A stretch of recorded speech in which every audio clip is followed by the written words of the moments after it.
introduce myself. I'm Patrick. I'm the Director of Financial Aid. And today we're going to talk about how to read and understand the Financial Aid Award Letter. Right now, this is the beginning of March. A lot of the universities, and especially us, SEC, we're getting ready to send out our estimated Financial Aid Award Letters. And with that comes a lot of confusion for our students. So we just kind of want to go over some of this, what you should look for, what a good award letter will include, and then basically make sure that we're steering students in the correct direction as far as are they going to get into student loans, and what these awards cover and what they don't cover. So a good financial aid award letter is obviously going to include the awards, but it's going to also include the costs. Okay, so we're going to go over costs first. And the handout here, the very first page, this is a printout on our website. It is required by the Department of Education and Federal Student Aid that we list these costs on our website, and that way the student can fully understand, what they're looking at. But these costs are an estimate, okay, and it's what we estimate a student's going to spend if they go to school at SEC, okay? So we're just going to kind of go through it. The tuition and fees, that estimate there is based on 12 credit hours, okay? The books is based on $500 a semester. Room and board, $69.75 per year, fall and spring. Personal $800, transportation $2,500, and that brings a total of $15,193. Okay, so a student attending the fall and spring semester, we don't anticipate with all those costs that it would exceed that amount of money. Okay, so we were talking about earlier. These costs I don't really like very much that we list these. Okay, because let's say you have a student coming to SEC, they're fresh out of high school, they're living at home with mom and dad. Mom and dad are feeding them. Okay, mom and dad might be helping pay for their transportation, might be helping for their books even, and their personal expenses.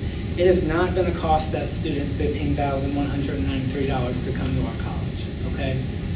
In the financial aid office, the main thing we use this for is it just puts a cap on the amount of financial aid that they're eligible to receive, okay?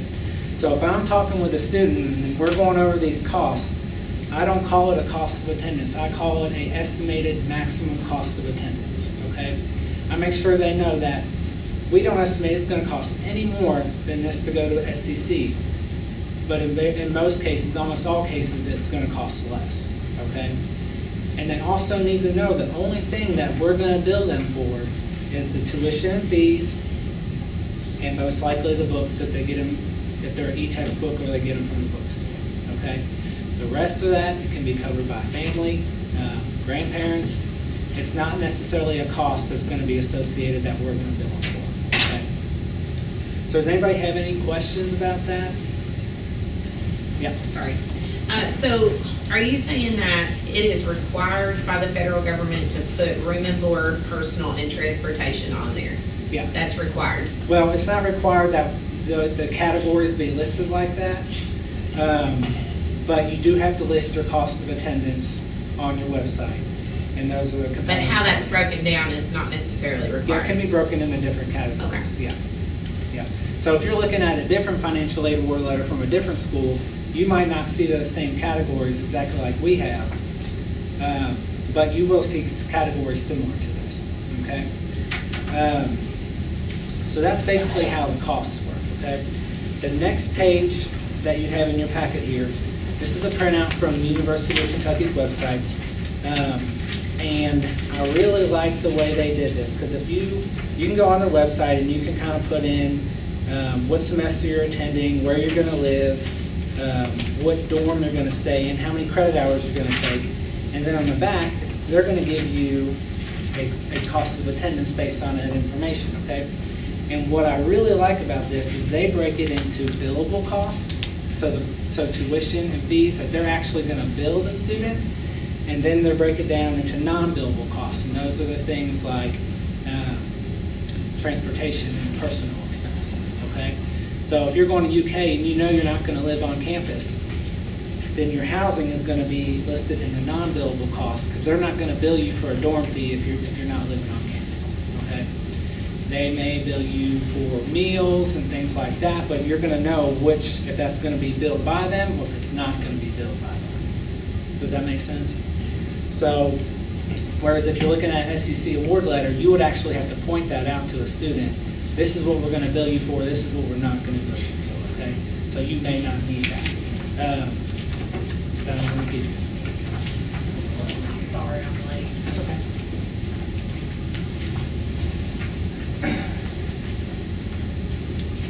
All right, so when we're looking at costs, that's the main thing you want to look for. We do have this book in the financial aid office, and Stephanie, this may be something you want a copy of. We can have order one. You got one of these? and we give them out to all of our seniors, Okay, yeah. good. So what this book lists is the cost of attendance for every college in the state of Kentucky, okay? So if you look at this sheet, give yourself a reminder what our cost is, $15,193, okay? So I just wanted to earmark some pages here just to kind of throw some sticker shock out at you all, okay? Bellarmine University, a private college in Louisville, total estimated cost of attendance per year, $58,920. Okay? And again, that includes tuition fees, room and board, books and supplies, personal and transportation. The tuition and fees of that accounts for $42,432. Okay? So that's a direct billable cost that those students are going to have to account for.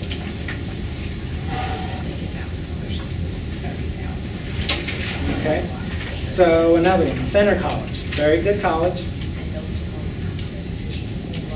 Total estimated cost of attendance, $53,950 per year. Okay. EKU, one that's very popular with our transfer students. Theirs is a little more reasonable. Total cost $22,588. Okay. And if you've attended EKU, like my husband and I both have attended, if our daughter, our youngest now considers, she could qualify for a alumni scholarship. Okay, that's awesome. I don't know if very many people know that. Okay, I wanted to point out this one, Galen College of Nursing, okay? They offer LPN and they offer nursing degrees, RN, to BSN. Their total estimated cost of attendance per year, $33,817. Where's Okay, that at? that is in Louisville, and they have one in Hazard. Okay, so they're a competitor with Hazard Community and Technical College. Are you in this packet? Yeah, well, no, I'm reading from this book right now, which you don't have. And that book that he's got is from Kia, and if you get on Kia's website, you can request copies of that book and they will send them to you for Yeah. free. Mhm. So, yeah, you can, And they have a lot of other good material Yeah. too. So Kia, of course, for those you don't know, if you've heard of Kia's Money, Yes. CAP grant, state grant, work ready scholarship, they're the nonprofit company in Kentucky that puts all this together for our students. So, very good resource for students that are looking to go into college. There's another for-profit back here in the back that really stood out. MedQuest College offers a 2-year associate degree in sonography for $48,108. Okay. So, and I know that we also have some KCTCS schools that offer that as well. And again, that's $15,000 total cost of attendance. Okay, that was just tuition that I mentioned. So, again, make sure students realize what they're looking at when they're looking at a cost of attendance and that tuition, because it is important. So, why we talk about costs first is because if you're looking at your awards and you see on there that you have a $30,000 scholarship, well, that's awesome. But if it's going to cost you $50,000 a year to go to that school, is that really a good decision for you? Okay, because where's the rest of that money going to come from? It's probably going to come from student loans. Okay, so, and you will see award letters that do not list the cost. okay? And that should be a huge red flag for you if you're working with students and there's no cost on there, but all you see is awards, especially if those awards are big awards. You know something might be wrong there, okay? A lot of these universities, especially if you have for-profit colleges, they're using these award letters as marketing tools, okay? So they're gonna market to a student, this is what you qualify for, but if those costs aren't on there, that's an issue, okay? So just remember, you always gotta look for those costs, and if they're not on the award letter, remember, it's required, it has to be on their website somewhere, okay? That's why we post it on ours.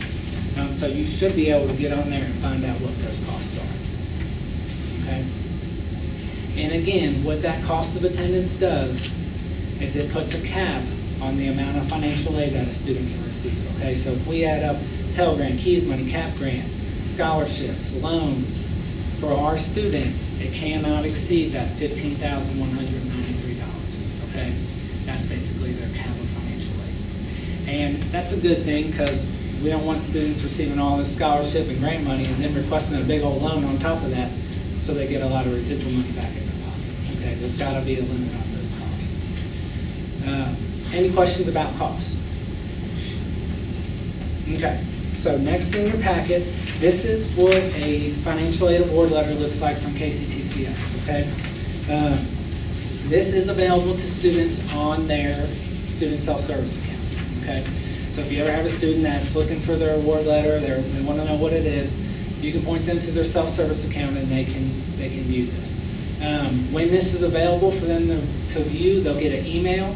It will direct them to their student self-service account where they can see their messages, and it will tell them basically how to pull this information, okay? So on the first page, you'll see the awards that a student's being offered, okay? So the first one here, they're receiving Pell Grant, CAP Grant, Keys Money, and they're also getting a loan, okay?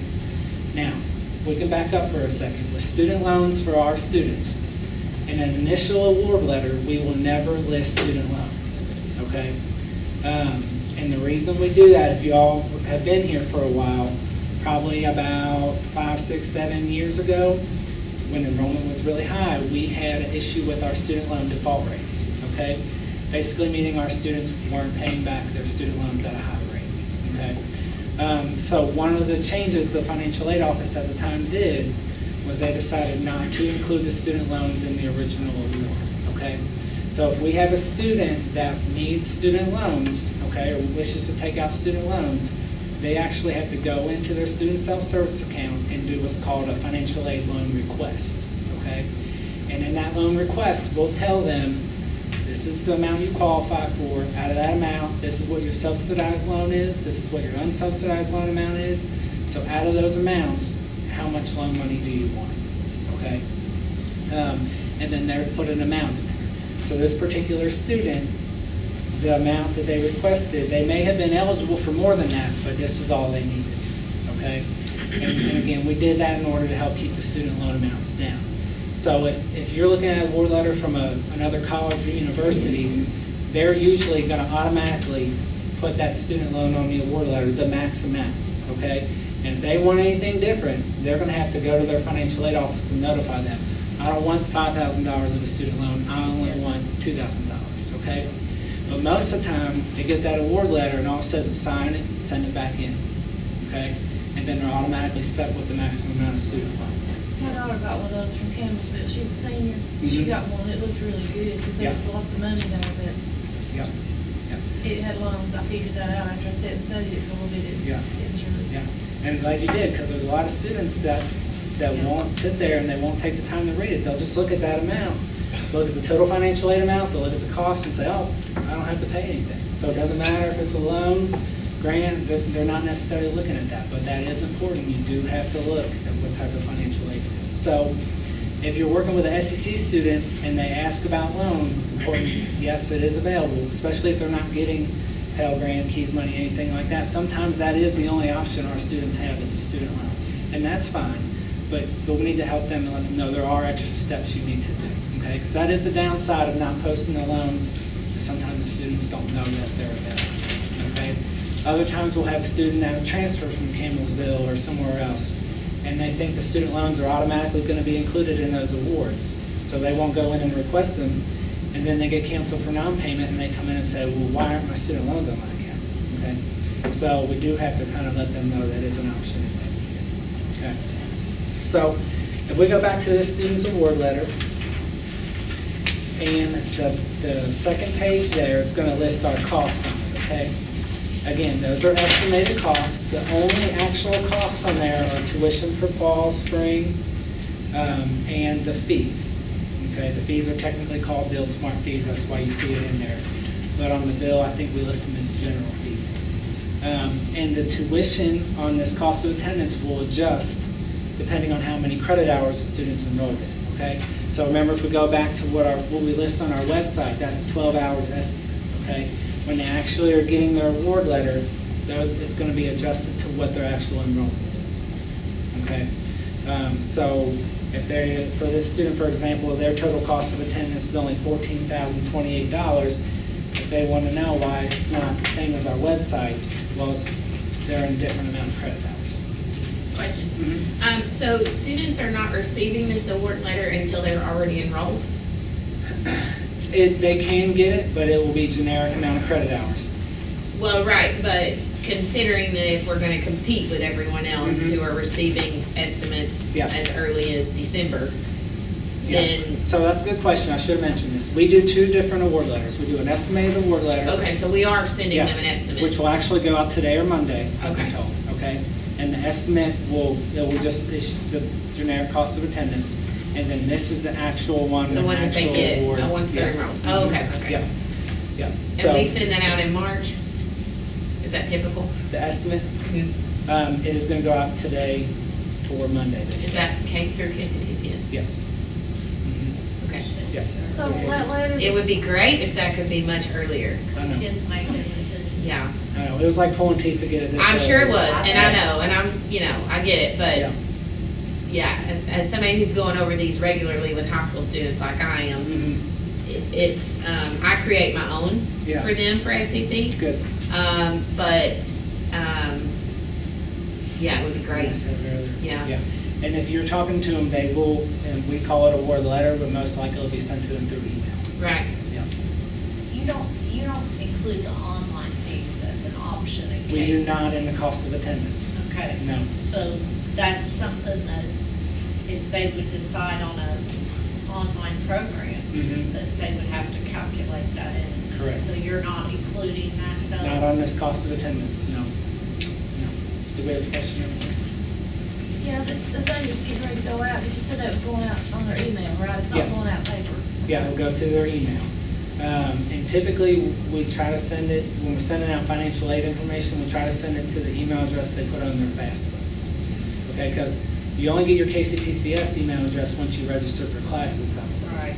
So we have a lot of high school students that have applied to the college but have not enrolled, so we want to make sure they get it to their personal email or what they put on the FAFSA. Is there a reason we don't send it out? I mean, I'm just curious. Send it out earlier? No, send it out through just regular mail Through too, mail. because Well, it's done through a KCPCS. lot of other people are doing, I mean, Yeah. I'm sorry, I know, Yeah. but I'm working with these kids, Yeah. and I'm working with kids who are underrepresented in higher education, so like, we're going through these regularly, and my, Yeah, it's a big deal for them when they're getting that right. Yeah. in the mail. Parents too. Yeah, so that's why I'm just curious, I don't know if there's, So it's done through, it's done at the system office, is how they send it. and I know that. And I don't know if that can be converted to like print actual letters, if that makes sense. I don't know why they don't include the online fees, because ours compared to other colleges Mhm. is a lot less. I mean, at Western, it's $300 extra if you take an online class. Really? I mean, I think they should consider And it almost makes sense to do, Or maybe if Or- it's an online and just show, something. or to even do, like, you could almost put 2 estimates on one letter. Yeah. That would show, like, if you're in an online program, if you're not. Yeah. And, I mean, all the things that my kids are getting, they're catchy, they're bright, they're Yeah. fun, they're all of those things, and we, And this is pretty dull. yeah. I mean, I'm sorry. Yeah. But, I'm just saying, like, Yeah, no. that is kind of a part of the experience and process for the Yeah. kids. And it is And they need something to think that, about even earlier. My parents are daughter's looking just a junior, and we've got a stack of things from colleges already. Yeah. yeah, Well, and it's obvious they haven't looked at this in a while because it's still got the old KCPCS logo in it. Yeah. So, Yeah. that is something that probably needs to be revisited. I know, Patrick, we're barking up trees that you I can't know. fix. But I mean, I just think they should promote that because Yeah. it is expensive at these four-year colleges. Well, and I will say too, my kids that come in so many times, their minds are changed in the process of us just sitting down with them and their parent, Right. and we're working out side by side what the bill looks like Yeah. at SCC and looks like with that, with the 5 other award letters you have here. I mean, and we do that on purpose because we want them to make a good decision. But that is often a light bulb moment for Yeah. those kids, and not just the kids, but for the parents. Yeah. So, I don't know if there's a way to get into that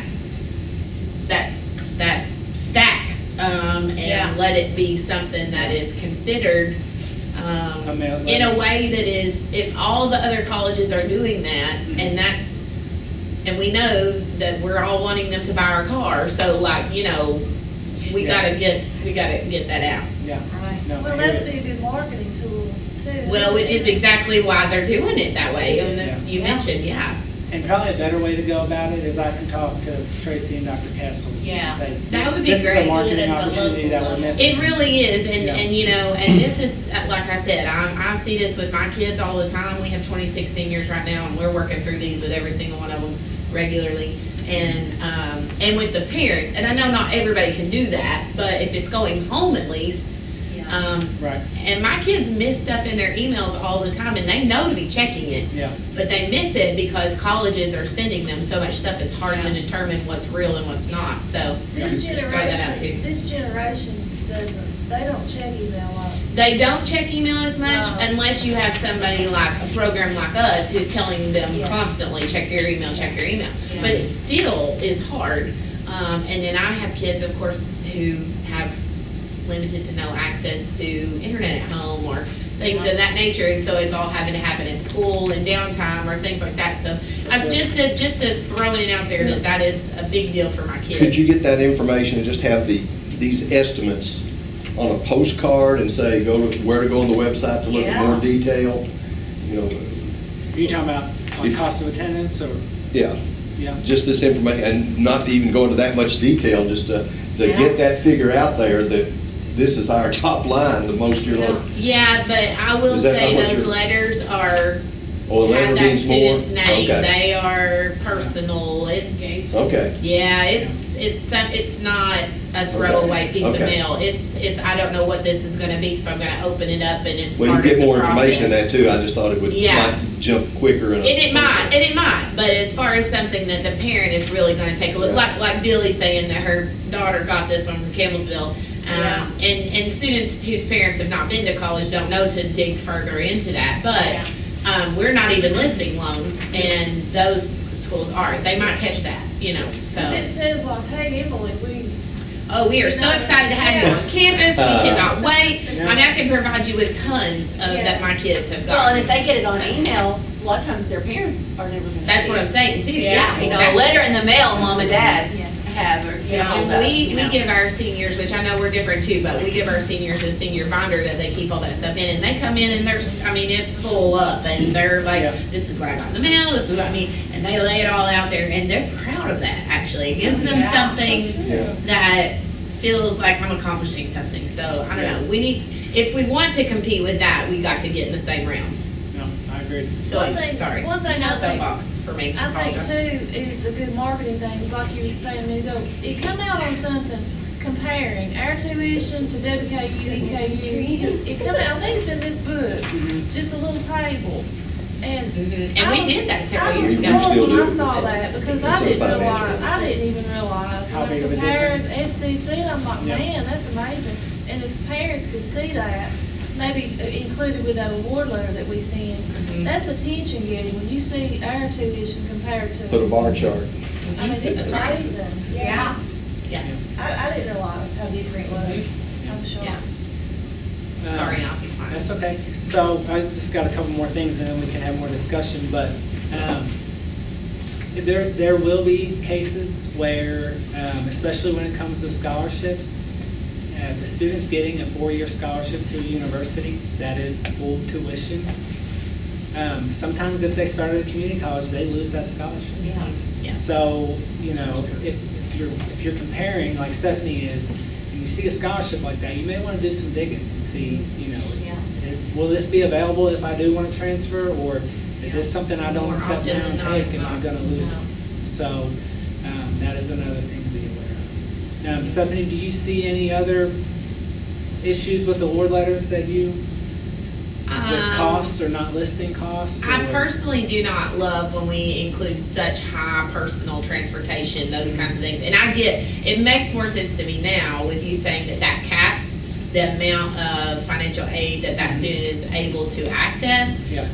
That makes more sense to me because I think, why do we overinflate that so much? Because it is not indicative of most people. Uh-huh.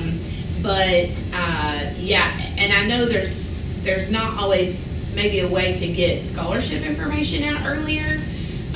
That would also be great because most of my award letters for my students have their institutional scholarships already listed. Yeah. So that's a big deal.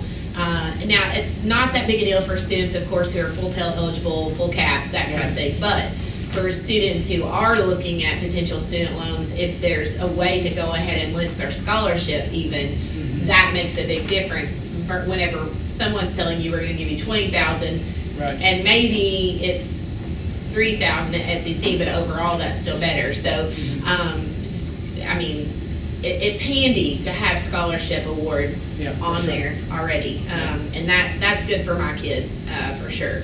And it definitely helps in making decisions because they're getting that stuff out quite a bit earlier. Yeah. Yeah. So the other thing we talked about earlier, but I just want to mention again, a lot of these award letters, the process for these students is sign it and return it to your financial aid office. So We're online in there. if their student loans on there, they're signing for the student loan. Okay? Right. Now there is extra steps they have to take on with the Department of Education to say I promise to pay that loan back and things like that. But if they do all that, the school will issue them that full amount of loan. Okay. So you have to really dig deep through and see what types of financial aid is this. Okay. And the other thing is, we list this out, and we could be better about this, but if you go back to our award letter with the student who had the loans, I think it's the very first one, okay? All it says is sub pre-October 1. Well, you may not know that's a loan, right? It doesn't say loan on there. It just says sub and unsub, right? Yeah. So again, we make the student request that, so they probably know what it is, but other colleges will just put that on the award letter, and it may not say the word loan, okay? So you may have to do some digging. If you see it and doesn't say grant, and it doesn't say scholarship behind it, you may want to do some digging and see what is that. I know my daughter at Western had to go online every semester and accept her scholarship. And then they, in addition, had loans on there, and she had to decline Yeah. those. Mm. And if she wouldn't have declined them that way, It'd be automatically. exactly what Yeah. you're saying. That's tricky. Yeah. It really is, but they're not going to stop it. No. So again, it's important to know that this is a marketing tool for a lot of It is. colleges. They're trying to get Yep. these students to come. Yep. So you gotta read the fine print and know what you're dealing with. Does anybody have any questions or things they want to mention?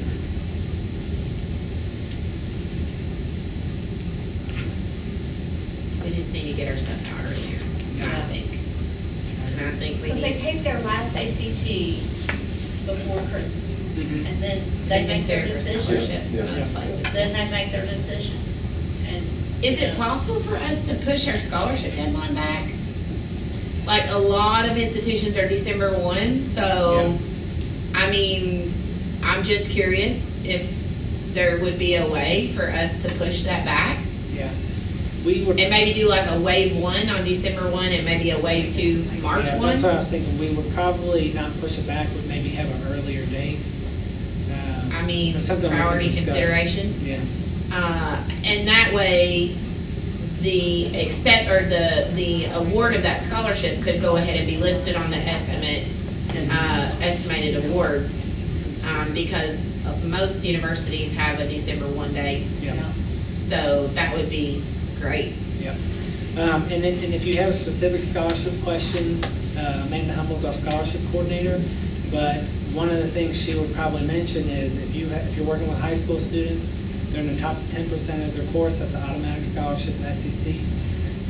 Governor scholars, an automatic scholarship to SEC, whether they do the application or not.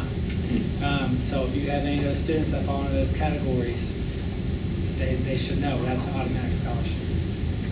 What do you mean Do we automatic scholarship? You said the top 10. Top 10% graduating class of your high school, that's a scholarship, Do okay? you think though, like, I'm afraid we're gonna run into, like, with all the dual credit that kids are taking, Mhm. like, some kids are almost they're not freshmen when they Yeah. graduate. Yeah. They would not be a freshman in college when they graduate because they've taken so much. I did a graduation application for students graduating high school right now, but it's finished as AA and AS at Yeah. the very same time. Yeah, I know my daughter didn't consider here because she was a second semester sophomore. I have a student that's going to UK, College of Engineering, and he's taken so many classes in high school that it wouldn't benefit him to come here because he would lose too much. Yeah. He's got to go right on into those classes there. Yep. You know, so, Those are all things to think about too. Yeah. But on the financial aid end, you know. I know that's hard. Yeah. It is hard because they got to complete it, and then we can only issue financial aid for classes they need to finish up whatever degree they want. Right. And we can't necessarily pay financial aid for what they need at a university or some Right. other school, so. Right. Did you have another question? No, I'm still just I'm thinking about the scholarship thing. Yeah. I think that idea of the postcard though, Stuart, you had would be good to just like when we do all these tables. Or Uh-huh. Yeah. That would be a good thing to have out, just something small for them to look at the I think difference. Just a quick look at the Comparison. overall. Because, I mean, when you see the numbers, you're like, Just that comparison, Yep, just yep. simple, just. Well, and that is gonna go a long way with a student to a degree, but it really is gonna matter for Parents. parents. So if that can also go out with a really catchy, pretty award letter, Yep. even better. Like, I think so, it needs too. to go at the same time. Like, it's good to have it at recruitment events, but at the same Yeah. time, that needs to go out in something that welcomes you to campus, and we're so That happy you're you're gonna happy. be here, Yes. Yeah. and Look we at are all the so money we're excited to gonna provide save. you this quality education at the most affordable price in Kentucky. Yeah, You know, I agree. so, yeah. Do we have, materials on the scholarships, like you said, with the top 10% and that kind of thing? Do we have like brochures or something Yeah, for there's a that? scholarship brochure in our office. if you Okay. want to load it. I Amanda has that. them. Okay. so the scholarships are listed on that brochure? They are. Okay. And I think in the price comparison in there as well, or is that in the, I don't, Another it one. may just be in the general financial aid brochure. it might be. Yeah. The scholarship brochure, it doesn't have the comparisons, I don't think. It's- Okay. So the way our scholarship application works is it's one application applies for all the internal scholarships, okay? So they just have to submit it online, and there's some stuff they want to turn in too. But yeah, they don't have to apply for each individual scholarship. I have a question. Sorry, I will talk too much. Well, maybe more of a comment. So a lot of colleges and universities now are gleaning their scholarship information off of the regular admission application. And you're not having to do an extra, like for instance, EKU, you can apply and your application to the college applies you for all scholarships too. Is there a way for us to maybe look at combining that information so that students, like, I don't know that there's a way that information Yeah. goes into a database of some sort for whenever it's December 1. I mean, you know, that also encourages early admission to the college. Yeah. Because you're also knocking out your scholarship application at the same time, and we can go ahead and get that information and award. Yeah. That's when they would determine if they're in the top 10%, correct? We'll get that from the Wait till the counselor. year's That's, over. is that not until graduation though? Right, we don't get that, we See, don't know that's that for hard. sure until the end of the school Yeah. year. Now, do most schools do that? Or do they base it on ACT and stuff? No, it's mostly ACT and GPA, which a lot of schools are doing away with the ACT, but at the same time, what a lot of people don't realize, there's still, anything that's gonna be full tuition, room and board is gonna be 28 or up. Most- yeah. Most schools. Oh, yeah. Yeah, but to go back to your point about that, combining the applications. wondering. The only issue I see that with here is, on our admissions application, we don't ask for like any type of essay or anything like that, but on the scholarship application, we do. We need them to tell us what types of things they're involved in, Mhm. and they could see that as a barrier to get some people to Yeah. apply. to the Yeah. college. Well, too, my thing Especially is, non-traditional students. Yeah. Okay. my thing is too, like, well, I mean, if everybody could just put in it without even thinking about it, then that's gonna cut down the chances of, your chances of getting it is not gonna be very likely, because there's gonna be everybody in the pot. Does that make sense? Well, I mean, but there's specific information on that application that is pulled for scholarship use. It's not, like, if you didn't meet a certain criteria, you wouldn't even be considered, Yeah. you know? But I don't know, it's just a thought, since that is one of the ways that a lot of schools are going ahead and being able to award It or. would be easier on a lot of the students who do plan to do both, for sure. Yeah. I don't know. Just a thought. Okay. All right. But if that's not possible, I think a December 1st priority deadline would be great. Amanda's going to Noted. Yeah. me as soon as I leave. Yeah, I'll tell her to call you. All right, thank you much, good information. Thank you all for coming. Thank you, Patrick. And before everybody leaves, this is a good crowd for our TNLC group. So I'm gonna get a picture here of everybody. Just, I know, Well, it's if you all. say Patrick,